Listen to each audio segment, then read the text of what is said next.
All right, welcome everybody. Welcome to the second day of our Senior Art Colloquium. Today we'll hear from more senior artists and see their amazing work.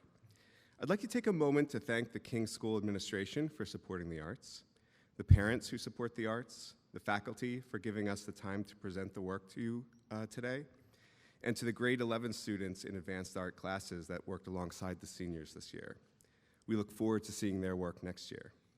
And lastly, I'd like to thank the art and design faculty, especially Mr. Hughes, Ms. Karina, and Ms. Lapola for all their encouragement, guidance, kindness, and as they supported the students through their artistic process.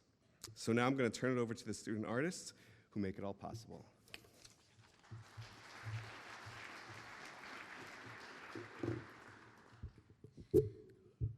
Hey y'all, I'm Chiara Sielpi, and this is my Senior Art Colloquium.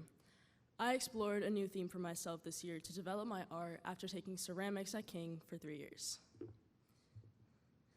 During junior and sophomore year, I spent every free I had to work on centering clay with Mr. Hughes right by my side.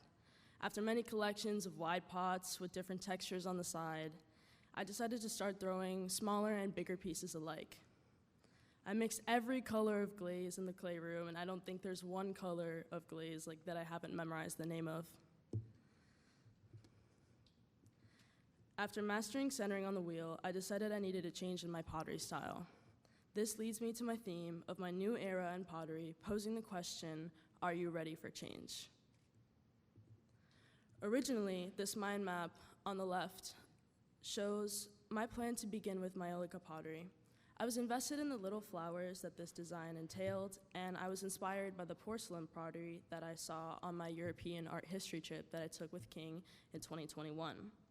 As you can see in the picture on the right, that is a ceramic pot from Claude Monet's house in France, and this theme of flowers just led me to looking at crystalline glaze, which I saw as each crystal can be a flower. I wanted to start the process of making crystalline glaze, and I needed exact measurements of metallic oxides. For all of these measurements, I used a triple beam balance to weigh each ingredient to 500 grams. As you can see with the picture on the left, that is the bucket that I use with the triple beam balance under it. Crystalline glaze involves zinc silicate crystals forming during the kiln firing process. The firing process uses a schedule with 7 different temperature ramps to create different crystal growth formations. The kiln is fired to a maximum temperature of around 1300 degrees Celsius and then cooled to specific holding temperatures to allow crystals to form in the glaze, which makes each piece unique. A local artist that I admire for his crystalline glazing is John Pizzulli. His work resides in Silver Mines Art Gallery just 5 minutes from where I live. And I follow his Instagram page because I stumbled upon one of his videos through the algorithm, and since then I've become fascinated with crystalline glaze. At the Silver Mine Art Gallery, I was able to attend his showing of the work, and I was able to speak with him regarding his journey with crystalline glaze. After gathering all of my information I needed to start crystalline glazing, I had to begin the best form of pottery that crystalline glaze appeared on, with porcelain clay in a moon jar form, and this was difficult to achieve after I spent many frees practicing this form.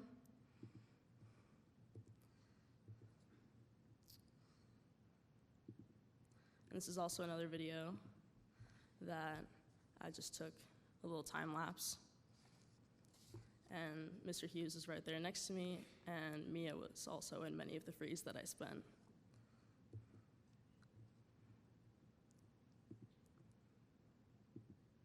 So this is how the pots look before painting my crystalline glaze, and in order for a greater chance of crystallization to form on the porcelain clay, it needs to be painted very thick. And these are the works in progress as I tried new techniques, with a picture on the left being my attempt at throwing the moon jar, as you all saw in the video. And with the picture on the right, it's a pot with blue slip I created with clay mixed with water and blue coloring powder.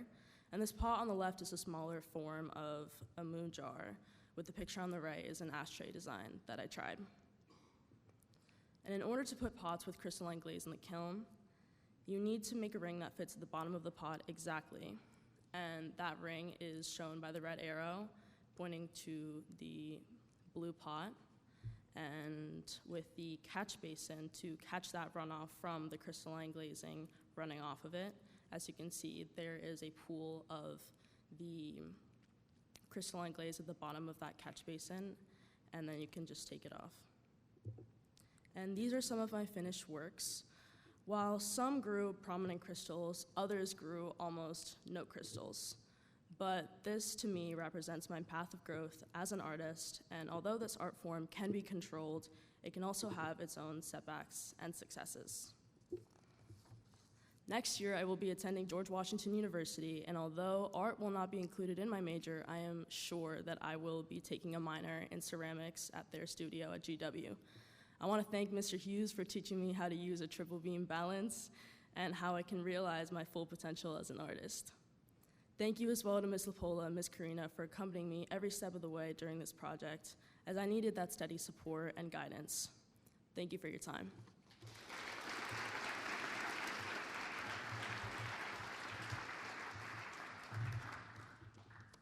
Hi everyone, my name is Lexi Murphy, and today I'm going to be sharing with you my senior art colloquium.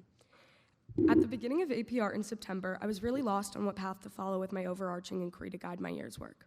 I had many ideas, but honestly none stuck with me except my plan to involve my experiences throughout life with my art. 2 years ago, I joined the performing arts community here at King, and that journey has been vital to my understanding of myself and my identity.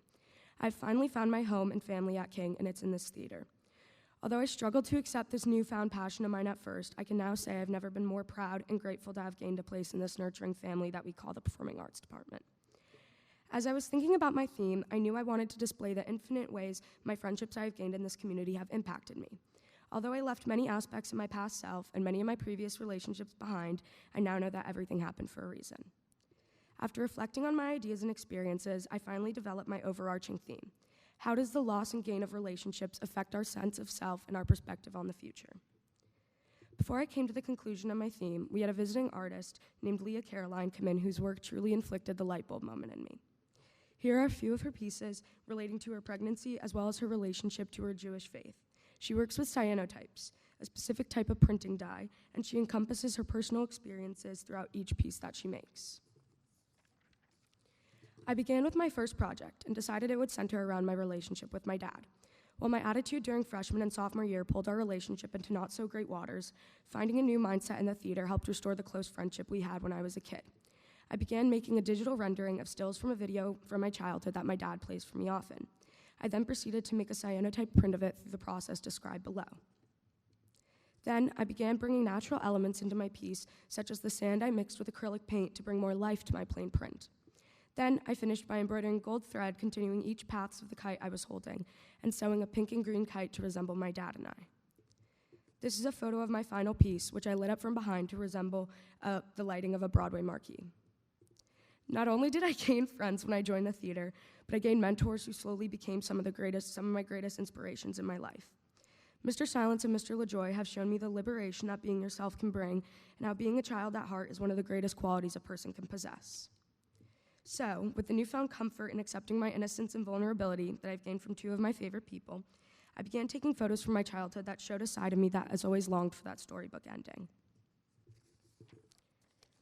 I decided I wanted to make a life-size princess dress that represented how I will always hold my childish nature and love for fantasy close to my heart. I began cutting out fabric in a pattern that Miss Karina helped me to choose and repeated the cyanotype process on each piece in order to transfer over my photos. I constructed my dress and decided to use a crinoline to emphasize on the princessy nature of my project. It ended up being the exact same crinoline that we all wore during our production of Cinderella, which I felt added a personal touch to my piece. Here's my final piece on display on the mannequin in my space. As you can see, it's not fully stitched together, as my story in the theater isn't complete either. My next piece focuses on gaining a closer relationship with my sister over the past 2 years, especially since she has joined the performing arts community at King herself. She has always supported my passions, and our shared playfulness has been a compass pointing me in the right direction since we were kids. I began designing a pattern for my curtains that resembled snowflakes from our favorite movie growing up, Frozen. I included the orienting arrows on a compass to represent the way Avery has guided me along my path in life. Finally, as I hung my curtains, I decided to resemble the folds from our own stage curtains in this theater, as stage left has quickly become home over the past 2 years. The compass pattern on the curtains all point towards this performing arts center, which will always feel like home to me. For my fourth project, I pieced together cyanotyped letters and cards that people have written for me throughout the past 4 years, and I folded the letters into envelopes themselves. I sewed red thread through each piece, as red thread symbolizes an eternal connection between people you meet, whether you've lost them or not. Then I hung them on a frame that I wanted to resemble a babymobile, as these relationships constantly hang over me and remind me of my past and present and how I can move forward. Finally, this last piece was not one I predicted to be making when I began my senior year. Losing Mr. Boaz was probably one of the most difficult experiences I've gone through in high school. Not only did he help me get through family issues that I dealt with at home, but he pushed me to pursue my love for theater and saw me for who I truly was. I decided to take words and comments he had written to me over the past 2 years, whether negative or positive, and cyanotype them on thin rice paper. This is the final scroll that hangs behind my dress in my space, and Mr. Boaz's words will always serve as a reminder of the person I have become. The tears on the thin paper show how delicate the process of adapting a new identity can be, and similarly, the fragile nature of the rice paper itself represents how delicate life is in and of itself, and how at any moment there can be a gaping hole in your understanding of the way life works, such as when we all lost a beloved member of our community here at King. Next year, I'll be attending the College of William & Mary in Virginia, and although I don't plan on studying visual arts, I'll be double majoring in theater and kinesiology, and I plan to apply all the lessons I've learned these past 4 years into my work moving forward. Thank you so much, Mr. Hughes, Miss Karina, and Miss Lapola, as without you guys, none of this would have ever been possible. And finally, thank you to Miss Starton, Mr. Silence, and Mr. LaJoy, who have truly changed my life for the better. Thank you so much for your time.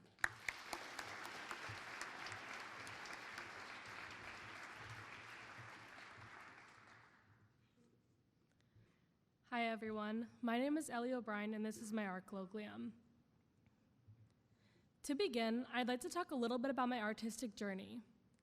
I've been creating art for as long as I can remember, and I've been taking advanced art classes at King since I transferred as a sophomore. This year, I focused on how perspective alters our physical vision of the world, experimenting with the disco ball and realism to depict how reflection influences our view. Pablo Picasso, a well-known artist, has always inspired me.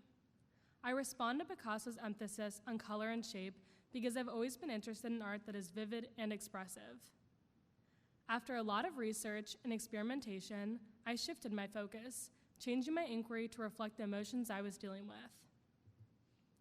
My work evolved into an abstract expression of feeling pulled into different directions.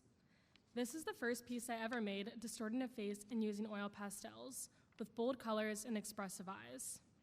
This ultimately led me to my inquiry question: how can I capture the feeling of being pulled into different directions through art?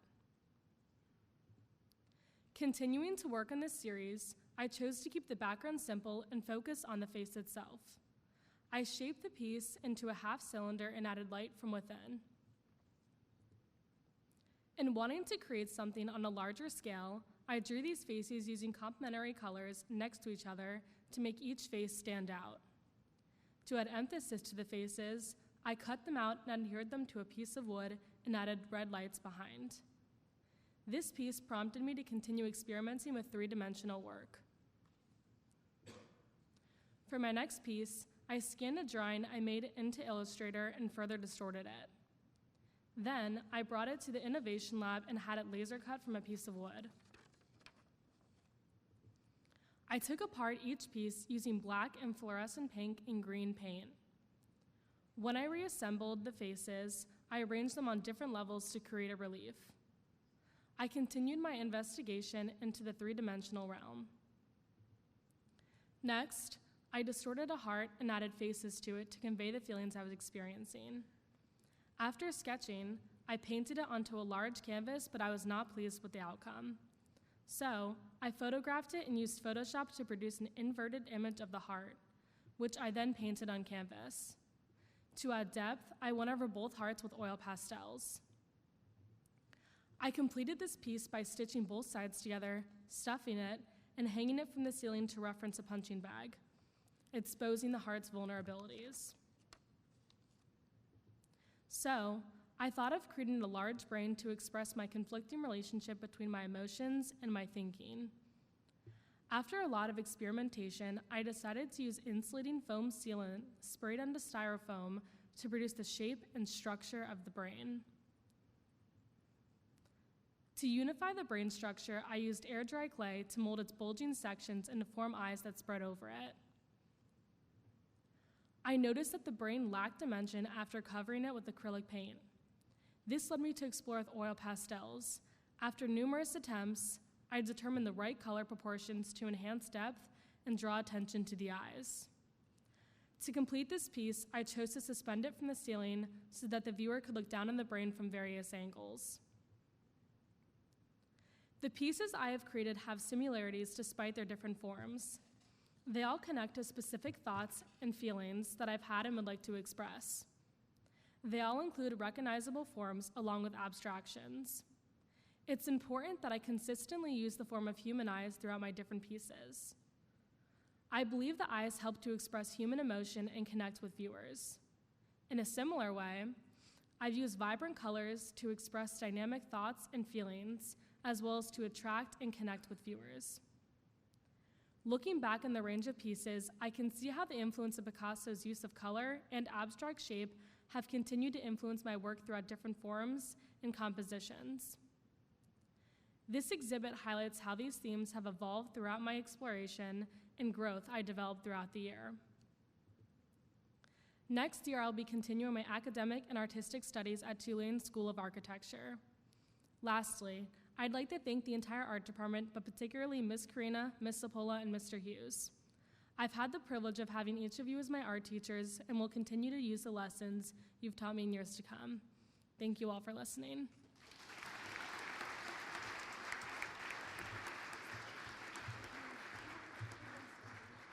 Could we just get another round for everybody up here? Thank you.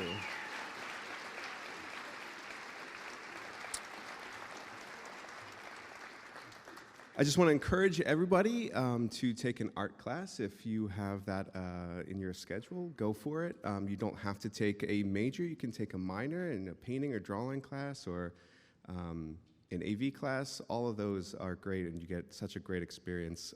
You don't have to go all the way like these artists did, but definitely I encourage that. You're dismissed.